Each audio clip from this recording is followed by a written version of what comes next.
Hi friends, ഇപ്പോൾ നമ്മുടെ അനുമോള് കിച്ചണിൽ പാത്രങ്ങളൊക്കെ കഴുകുവാണ്. എല്ലാവരും അവരവരുടെ സ്ഥാനത്ത് മാറിയിരിക്കുകയാണ്. അപ്പോൾ റെന, ഫാത്തിമ, അബ്ബാനി, ശരത്ത്, അക്ബർ, ബിന്നി അവിടെ കിടപ്പുണ്ട്. അപ്പോൾ അനുമോളെ വെറുതെ ചൊറിയുവാണ്. റെന ഫാത്തി പറയുന്നുണ്ട്, അനുമോളുടെ മുഖം പട്ടിയെപ്പോലാണ്, ദേ പട്ടി പാത്രം കഴുകുന്നു, അങ്ങനെയൊക്കെ പറയുന്നുണ്ട്. പിന്നെ അക്ബർ പറയുന്നു, അയ്യോ അനുമോളെ ഒന്നും പറയരുത്, അത് പ്രശ്നമാകും, അത് ബിഗ് ബോസിനിട്ട് കൊടുത്താണെന്നും അറിയില്ല. അപ്പോൾ അനുമോൾ ഇതൊന്നും ശ്രദ്ധിക്കുന്നില്ല. പട്ടിന്നൊക്കെ പറഞ്ഞിട്ട് പോലും അനുമോൾ ശ്രദ്ധിക്കുന്നില്ല. പക്ഷേ നല്ല രീതിയിൽ ട്രിഗറും ചൊറിച്ചിലും ചെയ്യുന്നുണ്ട്.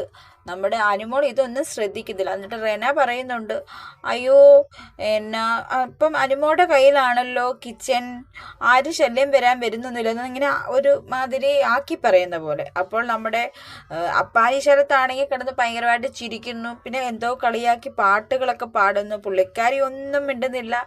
അനുമോളുടെ പണി ചെയ്ത് ഇങ്ങനെ ഇരിക്കുന്നു. എല്ലാവരും ഓരോരുത്തരും ഓരോ സ്ഥലത്തിരിക്കുകയാണ്. ആകപ്പാടെ സൈലൻ്റ് ആണ്. നമുക്ക് നോക്കാം ഇനിയുള്ള ഗെയിമുകളിൽ എങ്ങനെയാണെന്നുള്ളത്. അനുമോൾ ആകെ ഡെസ്പായിട്ടിരിക്കുകയാണ്. നെവിൻ പോയത് കണ്ടാണോ അറിയില്ല. എല്ലാവരും ഇങ്ങനെ ഇരിക്കുന്നു. പക്ഷെ കൂടുതലും അക്ബറും ശരത്തും റെനയുമാണ് ഇങ്ങനെ പ്രൊവോക്ക് ചെയ്യുന്നത്.